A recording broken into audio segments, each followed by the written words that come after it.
Hello guys, welcome to के star signs. तो guys चलिए आज के तेगो कैफे का आंसर वीडियो शुरू करते हैं। तो गाइस जो स्टोरी हमने कल अधूरी छोड़ दी थी, आज हम उसे पूरा करेंगे।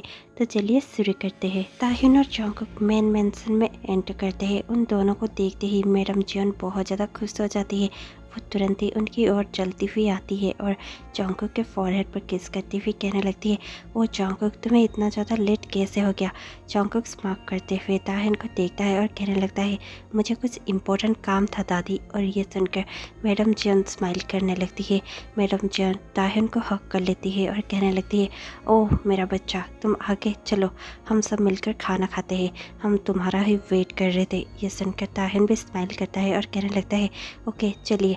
ये कहकर सभी डाइनिंग की ओर जाने लगते हैं। जैसे ही ताहिन डाइनिंग पे सारा अपना फेवरेट डिश देखता है, वो बहुत ज़्यादा खुश हो जाता है और मैडम जियोन को देखते हुए कहने लगता है, मम्मा इसमें मेरे ही सारे पसंद की चीज़ें हैं। ये सुनकर मैडम जियोन स्माइल करती हुई कहने लगती है, यस मुझे पता है तुम आ रहे हो, इसलिए ही मैंने खास तुम्हारे लिए ये सारी डिशेस बनाई है। ये सुनकर तुरंत ही मिसेस जियोन कहने लगती है, हाँ मॉम ने हमेशा ही तुम्हारे पसंद का ध्यान रखा और हमेशा ही तुम्हारे लिए अच्छा अच्छा डिशेस बनाने के लिए कहा। ये सुनकर ताहिन बहुत ज़्यादा खुश हो जाता है और तुरंत ही जाकर मैडम जियोन को हक करने लग जाता है और कहने लगता है, थैंक यू मामा। और फिर वो मिसेस जियोन को भी जाकर हक करता है और कहने लगता है, थैंक यू ग्रैंड मॉम। और ये सुनकर मिसेस जियोन बहुत ज़्यादा खुश हो जाती है और फिर कहने लगती है, तो फिर क्या हम टेबल पर बैठ जाए। ये सुनकर सबको यस कहते हैं और सभी अपने अपने सीट पर बैठने लगते हैं। मैडम जियोन ताहिन को अपने पास ही बिठाती है और कहने लगती है,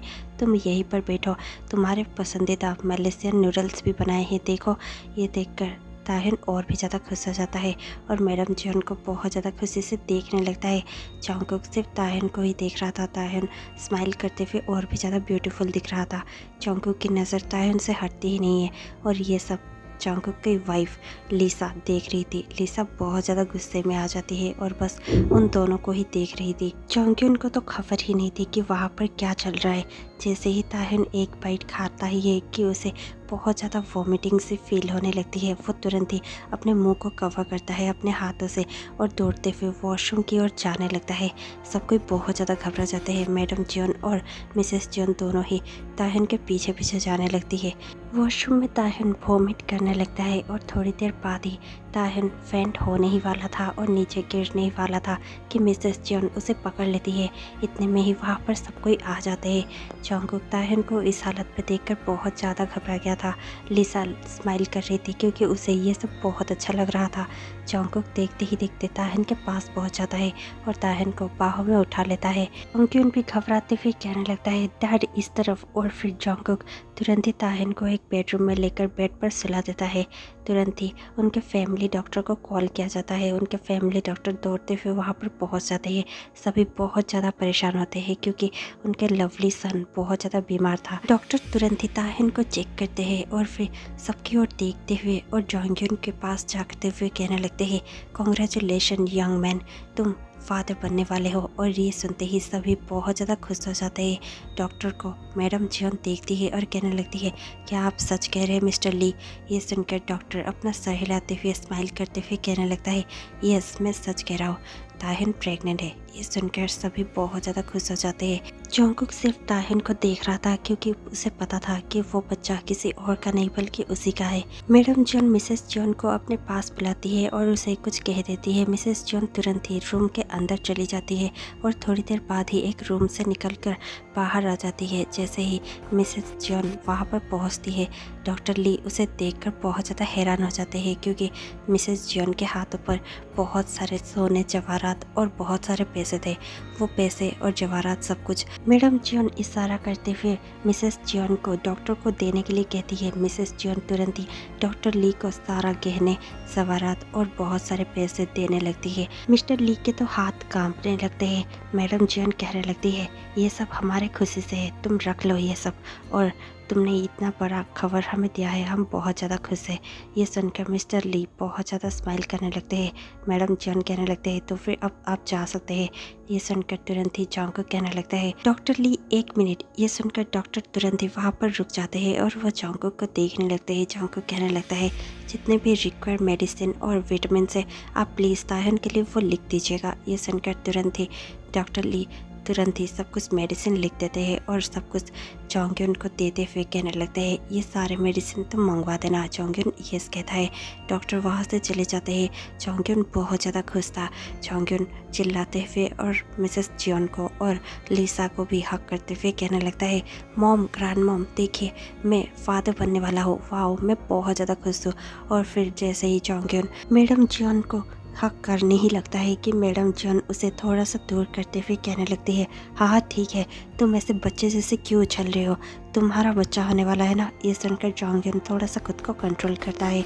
सभी सिर्फ ताहन को ही देख रहे थे और ताहन का होश में आने के लिए वेट कर रहे थे। इतने में ही जॉन्गकुक कहने लगता है, शायद हमें उसे थोड़ा सा आराम करने देना चाहिए।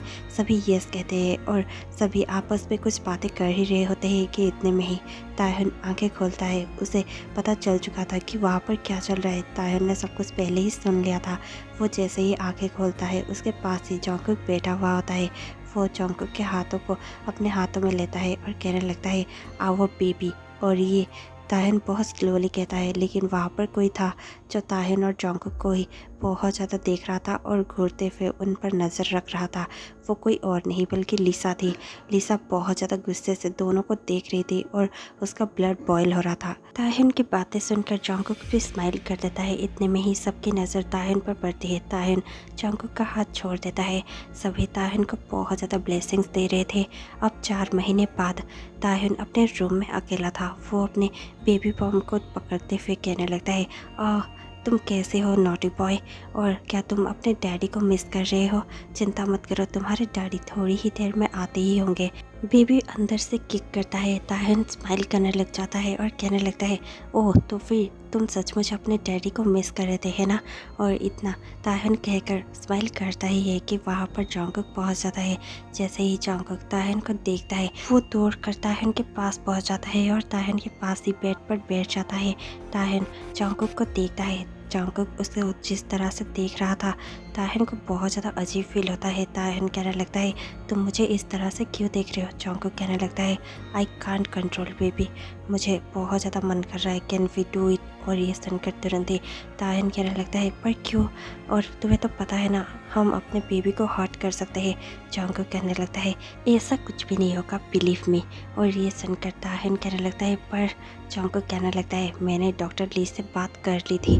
डॉक्टर ली ने ही कहा था कि तुम अब 4 मंथ्स प्रेग्नेंट हो तो फिर हम वो सब कर सकते हैं।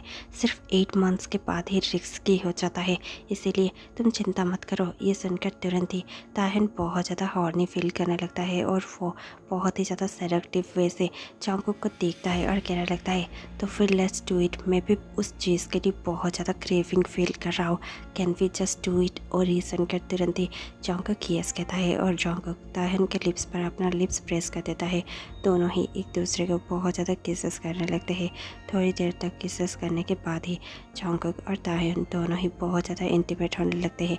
ताहन बहुत ज़्यादा हाँफ रहा था, जॉन्गकुक भी बहुत ही ज़्यादा ब्रीथ कर रहा था और दोनों ही बहुत ज़्यादा इंटीमेट हो रहे थे। थोड़ी देर के बाद ही दोनों थक जाते हैं और जॉन्गकुक ताहन के पास ही लेट जाता है। जॉन्गकुक और ताहन एक दूसरे को देखते हैं और प्यारी से स्माइल पास करने लगते हैं। जॉन्गकुक ताहन को देखता है और उसके गालों पर अपने हाथों को फेरते हुए कहने लगता है, आई एम सो हैप्पी जो मुझे तुम मिल गए। तुम बहुत ज़्यादा बेस्ट हस्बैंड हो सकते हो और मैं तुम्हें कभी भी अकेला नहीं छोड़ूंगा। मैं हमेशा ही तुम्हारे पास ऐसे ही रहूँगा और तुम्हें बहुत ज़्यादा प्यार करूँगा। आई लव यू ताहन, I love you so much. ये सुनकर ताहन कहने लगता है, आई एम ऑल्सो लकी कि मेरे पास आप है और हमारे बेबी के पास भी आप है। ये कहकर तुरंत ही ताहन भी जॉन्गकुक की बाहों में और भी जॉन्गकुक को हक करते फिर सोने लगता है। थोड़ी देर बाद ही जॉन्गकुक को फिर से मन करता है जॉन्गकुक ताहन के लिप्स पर किस करने लग जाता है। थोड़ी देर किस करने के बाद ही जॉन्गकुक नीचे चला जाता है एंड ही स्टार्ट ईटिंग ताहन। वो बहुत ज़्यादा ताहिन को प्लेजर दे रहा था। ताहिन बहुत ज़्यादा प्लेजर से मौन कर रहा था और चिल्लाते हुए कहने लगता है डोंट स्टॉप डैडी। और ये कहते ही जंगकुक बहुत ही ज़्यादा ताहिन को और भी प्लेजर दे रहा था। थोड़ी देर बाद ही ताहिन अपने बेबी बॉम को पकड़कर बहुत ज़ोरों से हेवीली ब्रीथ करता है। जंगकुक बहुत ज़्यादा वरीड फील करने लग जाता है और उसे बहुत ज़्यादा घबराहट महसूस होने लगती है। जंगकुक तुरंत ही उठकर क्या हुआ बेबी, तुम ठीक तो हो ना, इज इट पेनिंग? और ये सुनते ही ताहिन अपना सर हिलाता है और कहने लगता है नहीं आई एम फाइन, लेकिन मैं टायर्ड हो गया हूँ, हम ये और नहीं कर सकते। ये सुनकर तुरंत ही जंगकुक कहने लगता है इट्स ओके, तुम सो जाओ, हमें सो जाना चाहिए, ठीक है। ये सुनकर तुरंत ही ताहिन यस कहता है और जैसे ही ताहिन अपने आइज़ क्लोज करता है वो तुरंत ही अपने ड्रीम लैंड में पहुँच जाता है। वो बहुत ज़्यादा गहरी नींद में होता है। इतने में ही जंगकुक बेड से उठकर खड़ा होता है और फिर कर्टन्स की ओर देखते हुए कहने लगता है हे लीसा और जोंगक्युन, तुम दोनों ही कर्टन्स के पीछे हो, अब ये छुपना छुपाना बंद करो और बाहर आ जाओ। जंगकुक के ये डीप हॉस की वॉइस सुनकर दोनों ही बहुत ज़्यादा काम जाते हैं और फिर जोंगक्युन और लीसा दोनों ही कर्टन से बाहर आ जाते हैं और आकर जंगकुक के सामने खड़े हो जाते हैं। जोंगक्युन रोने लगता है और कहने लगता है डैड, आपने मेरे साथ ऐसा क्यों किया? आप मेरे साथ ऐसा कैसे कर सकते हैं? आपने और ताहिर ने मिलकर मुझे चीट किया है। और उसे इस तरह से टूटता हुआ देखकर लीसा बहुत ज़्यादा रोने लगती है और कहने लगती है हाँ जंगकुक, तुमने ऐसे करने के बारे में सोचा भी कैसे? तुमने हमारे बेटे का दिल तोड़ दिया। ये सुनकर जंगकुक बहुत ज़्यादा गुस्से में आ जाता है और कहने लगता है क्या मैंने तुम्हारे बेटे का दिल तोड़ा है? एक बार तुम्हारे बेटे को तो पूछ कर देखो वो बाहर क्या रंग रलियां मना रहा है। वो अपने सेक्रेटरी के साथ हर रात इंटीमेट होता है और वो ताहिन को चीट कर रहा था, मैं नहीं। जोंगक्युन बहुत ज़्यादा शॉक में आ जाता है। उसे समझ ही नहीं आता कि उसे कैसे रिएक्ट करना चाहिए। वो बस अपनी नजरें चुराने लगता है। इतने में ही लीसा बहुत ज़्यादा शौक होकर जोंगक्युन को देखने लगती है। जोंगकुक कहने लगता है तुम्हें इतना ज़्यादा शौक होने की कोई ज़रूरत नहीं है लीसा, आखिर है तो वो तुम्हारा बेटा है ना, वो मेरा बेटा कभी था ही नहीं। मुझे तो कभी भी नहीं लगता कि वो मेरा बेटा हो सकता है, ना ही मैंने कभी अपने बेटे जैसा उसे समझा है और ना ही तुम्हें अपना वाइफ। मैं तुम्हें कभी अपना वाइफ सोच ही नहीं सकता था। तुम्हें याद है जब तुम यंग थी, तुम एक बार में डांसर थी और आए दिन हर उस लड़के के साथ सोया करती थी। तुमने एक दिन मेरे साथ भी ऐसे ही सोया, लेकिन जब तुम्हें पता चला कि मैं जियोन हेयर हूँ तो फिर तुमने उस बात का बहुत अच्छे से फ़ायदा उठाया। मैंने तो तुमसे कहा भी था कि तुम अबॉर्ट कर सकती हो, लेकिन तुमने ये नहीं किया। तुमने जानबूझकर जॉन के उनको यूज़ किया मुझसे शादी करने के लिए और मेरा वाइफ बनने के लिए, है ना। ये सुनकर तुरंत ही लीसा कहने लगती है हाँ मुझे पता है कि मैं पहले सबके साथ सोया करती थी और मेरा कैरेक्टर ख़राब था, लेकिन तुम्हें मिलने के बाद मैं बहुत ज़्यादा चेंज हो गई। मैं तुम्हारे साथ रहने के लिए ही जोंगक्युन को अबॉर्ट नहीं करना चाहती थी, लेकिन इसमें बुरा ही क्या था। लीसा इतना कहती ही है कि वहाँ पर मैडम जियोन और पूरा जियोन फैमिली प्रेजेंट हो जाता है। सभी वहाँ पर आ चुके होते हैं। मैडम जियोन गुस्से से लीसा को और जोंगक्युन को देखने लगती है। मैडम जियोन तुरंत ही उन दोनों के पास पहुँच जाती है और दोनों के ही हेयर्स को बहुत ज़्यादा टाइटली पुल करते हुए कहने लगती है तुम दोनों कभी भी जियोन सर नेम डिज़र्व ही नहीं करते थे, ना ही तुम दोनों इस घर में एक फैमिली बनकर रहने के लायक हो। लेकिन हमने तुम जैसे को और तुम्हारे इस नालायक बेटे को बहुत ज़्यादा झेल लिया है लीसा, हम अब इसे नहीं झेलने वाले। लीसा बहुत ज़्यादा डर चुकी थी और घबरा चुकी थी। लीसा तुरंत कहने लगती है प्लीज़ मैडम जियोन रहम कीजिए, प्लीज़ हम दोनों को छोड़ दीजिए, हम दोनों यहाँ से बहुत दूर चले जाएंगे। अगर आप हमसे इतना ही ज़्यादा नाराज़ है, हम यहाँ पर दिखाई नहीं देंगे, हम यहाँ से बहुत ज़्यादा दूर चले जाएंगे, लेकिन प्लीज़ हमें छोड़ दीजिए। ये सुनकर मैडम जियोन और भी गुस्से में आ जाती है। वो दोनों के ही हेयर्स और भी ज़्यादा पुल करते हुए कहने लगती है ओह, तो फिर तुम्हें अभी अपनी गलतियों का रियलाइजेशन हो रहा है। जब तुमने मेरे पौधे को इतना ज़्यादा फंसाया था तब तुम्हें रियलाइजेशन नहीं हुआ था लीसा। और तुम जोंगक्युन, जब तुम ताहिन को इतना ज़्यादा चीट कर रहे थे तभी तुम्हें बिल्कुल भी रियलाइजेशन नहीं हुआ था। अभी तुम्हें दोनों को ही बहुत ज़्यादा रियलाइजेशन फील हो रहा है ना, लेकिन चिंता मत करो, ये बहुत कम टाइम के लिए ही फील होगा, क्योंकि उसके बाद तुम इस दुनिया में रहोगे ही नहीं। ये सुनकर तुरंत ही लीसा मैडम जियोन के कदमों पर गिर जाती है और कहने लगती है प्लीज़ मैडम जियोन रहम कीजिए, प्लीज़ हम दोनों को छोड़ दीजिए। इतने में ही मास्टर जियोन और मिस्टर जियोन दोनों ही एक दूसरे को देखते हैं और स्मॉक करते हुए उन दोनों माँ बेटे को देखते हुए कहने लगते हैं तुम दोनों को तो हम लोग नहीं छोड़ने वाले, और वैसे भी बहुत दिनों से इन आँखों ने ब्लड नहीं देखा, वो तो हम एंजॉय करने ही वाले हैं। इतने में ही बहुत सारे गार्ड्स वहाँ पर पहुँच जाते हैं जो कि जियोन गार्ड्स थे। वो लोग लिसा और जोंगयन को पकड़ लेते हैं और इतने में ही मास्टर जियोन हंसते हुए कहने लगते हैं, इन दोनों को ही बेसमेंट पर लेके जाओ। ये सुनकर लिसा बहुत ज़्यादा रोने लगती है क्योंकि उसे पता होता है बेसमेंट में एक बार जो गया वो कभी भी वापस नहीं लौटता है। लिसा बहुत ज़्यादा हाथ जोड़ते हुए रोते हुए कहने लगती है, प्लीज़ हम दोनों को छोड़ दीजिए। मास्टर जियोन कहने लगते हैं, ये तुम्हें तब सोचना चाहिए था जब तुम जोंगकुक के वाइफ बनने के बाद भी किसी और के साथ सो रही थी और वो कोई और नहीं हमारा ही मेड था। क्या तुम इतना ज़्यादा गिरी हुई हो लिसा? क्या तुम्हें लगता है कि हमें ये सब पता नहीं होगा? नहीं, हमें सब कुछ पता था, लेकिन इतने सालों से हम सिर्फ एक अच्छे खून की तलाश में थे, लेकिन अब हमें वो मिल चुका है। हमारा ताहिन, उससे अच्छा कोई हो ही नहीं सकता। वो बहुत ज़्यादा इनोसेंट और स्वीट है। लिसा गुस्से से ताहिन की ओर देखने लगती है। इतने में ही जोंगकुक बहुत ज़्यादा गुस्से में आ जाता है और लिसा को कहने लगता है, अपनी गंदी नज़र मेरे ताहिन से दूर रखो। ये सुनकर लिसा फिर से जोंगकुक को गुस्से से खोजने लगती है। जोंगकुक तुरंत ही अपने गार्ड्स को देखता है और कहने लगता है, इन दोनों को यहाँ से ले जाओ और बेसमेंट पे ले जाकर इनका काम तमाम कर दो। ये सुनकर गार्ड्स तुरंत ही उन लोगों को खींचते हुए ले जाती है। सारा काम वहीं पर तमाम हो जाता है। सभी जोंगकुक को देखकर स्माइल करते हैं। जोंगकुक भी स्माइल करने लगता है। इतने में ही मिसेस जियोन को उन दोनों के लिए बहुत ज़्यादा बुरा लग रहा होता है। मिसेस जियोन बहुत ज़्यादा सैड होती है क्योंकि वो कहीं ना कहीं लिसा को और जोंगयन को थोड़ा सा प्यार तो करती ही थी, क्योंकि जो भी हो जोंगयन उन्हीं का पोता था। इतने में ही मैडम जियोन मिसेस जियोन के पास पहुंच जाती है और कहने लगती है, तुम्हें उनके लिए सॉरी फील करने की या फिर उनके लिए सैड होने की कोई ज़रूरत नहीं है, लेकिन अगर तुम उनके लिए थोड़ा सा भी सॉरी फील करने लगे तुम्हारा भी वही असर होगा। क्या तुम चाहते हो? ये सुनकर मिसेस जियोन बहुत ज़्यादा घबरा जाती है और बिल्कुल ही अपना एक्सप्रेशन चेंज करने लगती है।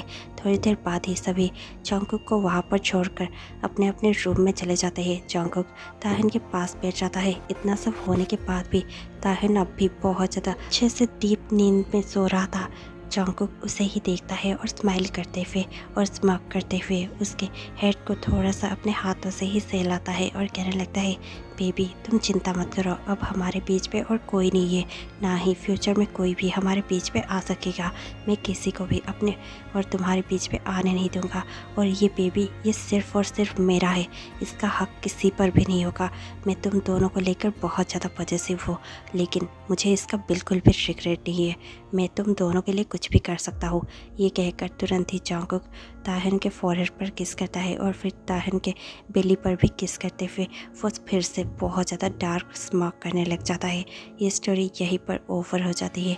आपको ये स्टोरी कैसे लगी हमें कमेंट पे ज़रूर बताइएगा। इसी के साथ मैं आपसे मिलती हूँ कल शाम 6 बजे। तब तक के लिए stay tuned, take care, bye bye.